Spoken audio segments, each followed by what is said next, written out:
Welcome back to Ms. World Traveler Explores Sydney. I do love historic homes, and Sydney has some doozies. Some we weren't allowed to take video, but I think you'll still get a sense of the people and the families who live there. The same architect that worked on Buckingham Palace and Windsor Castle in England was chosen to design the new government house in 1836. It has a decidedly medieval feel, with its castellated towers, time-worn sandstone, and Gothic Revival style. Finally completed in 1845, it has since housed 28 governors as an official residence, working office, and ceremonial center.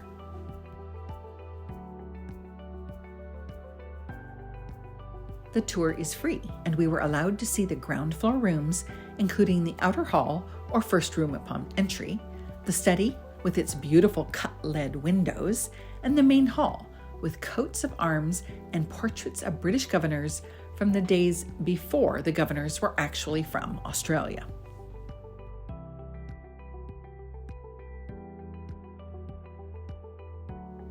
Stepping into the dining room, the tour guide explained how the highest-ranking person sat in the middle of the table, not at the head, and how after a sumptuous dinner, the ladies would retire to the adjoining small drawing room, which is now utilized as a cozy space for informal, apolitical meetings. The main attraction of the large drawing room, apart from the beautiful painted ceilings, was the stunning view of the fountain leading out to the harbor.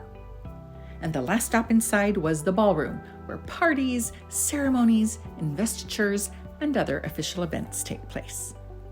After the tour, there was plenty of time to wander around the well-manicured English garden or enjoy a spot of tea on the veranda.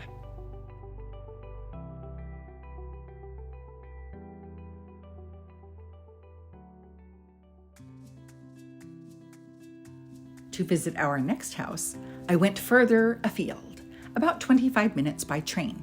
Parramatta Park was dedicated in 1857 and is a valuable open green space for the western suburb of Parramatta.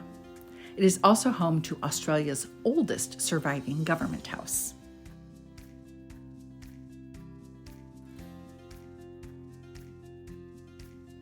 Built between 1799 and 1818, the old government house was the summer residence for the first 10 governors of New South Wales. My tour guide, Hilary, explained more.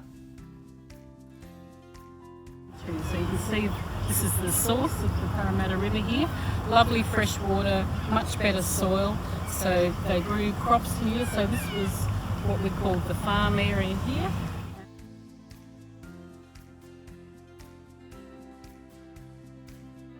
With the exception of a few, most of the furnishings are not original to the house, as when each governor and their family left, they took their belongings with them. But it was interesting to see how the rooms were used. Its Georgian style was apparent, with nearly every room being symmetrical, sometimes with a fake door to make sure.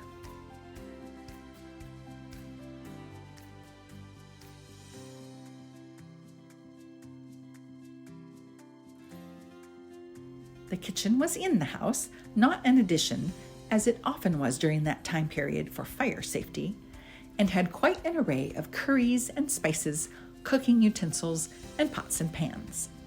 The office was where official documents were signed, and of course, I had to sit in the chair and mock sign for a photo op.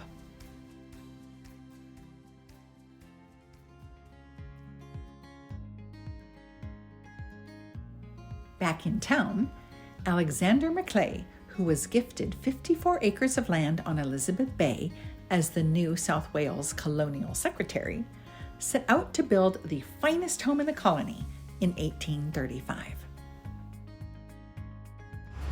Hi, welcome to the Elizabeth Bay House. Entering the Greek Revival-style house in the grand foyer, it opened into the soothing sky blue dining room on the left, where currently repairs are being made to the curtains, and into the formal living room on the right side, where guests would have been impressed by the sheer scale.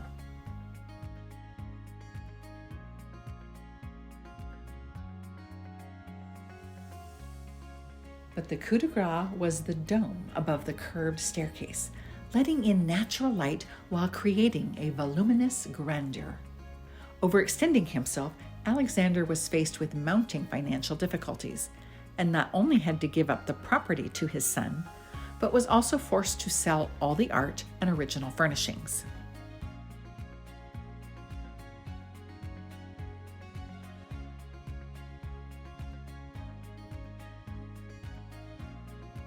After 3 generations of the Maclay family lived in the house, it was at various times an artist squat, a wedding and event venue, and an apartment building.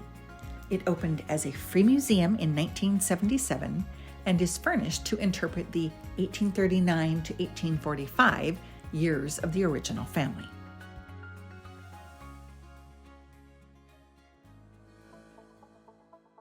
A Gothic-style residence of parapets, turrets, and iron veranda posts built around a small 1805 cottage in stages through 1860, Vaucluse House was the home of statesman, entrepreneur, and father of the Australian Constitution, William Charles Wentworth, his wife Sarah, the daughter of convicts, and their 10 children.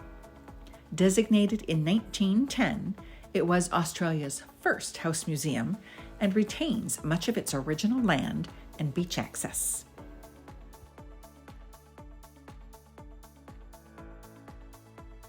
The house itself, being added to between 1827 and 1862 by free convict labor, though some planned renovations were never completed, boasts a large formal drawing room with an original hand-painted wall border, elaborately carved rosewood furniture, ornate moldings, and reproduction crimson silk damask. As the grandest room in the house, this is where suitors of the Wentworth daughters would come calling.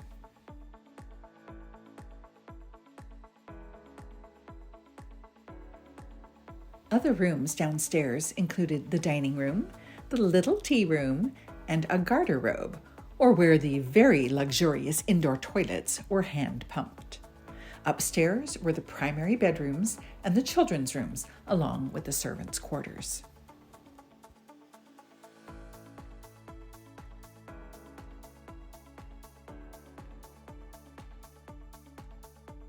Through the columned courtyard, the butler's pantry, kitchen, scullery, larder, and dairy all ran from one into the other.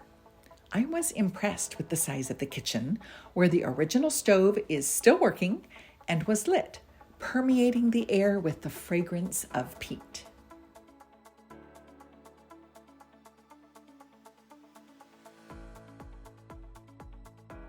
Outside, the gardens were colorful and lush, with some of the foliage dating to Sarah's plantings and management of the grounds. I could imagine sitting out on the veranda and watching the bay, which would have been a clear view without the trees that have grown to obstruct it over the last nearly 200 years. Now, they just add to the privacy.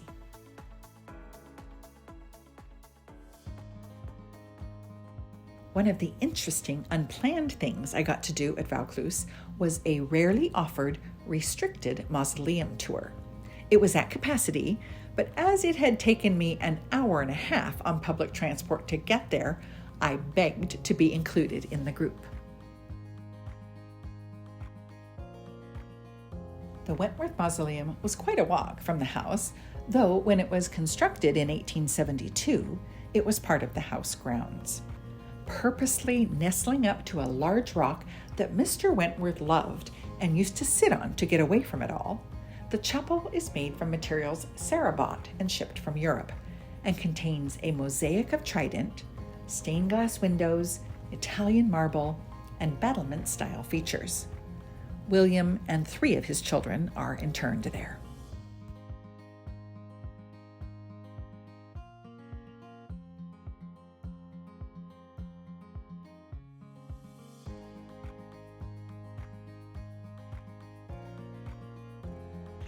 The house museums in Sydney illuminate its colonial and convict history while telling the stories of families that made an impact on society and the economy. Next time, I'm going to show you how you can contribute to the local economy like I did. It's coming up on the next segment of Ms. World Traveler Explores Sydney.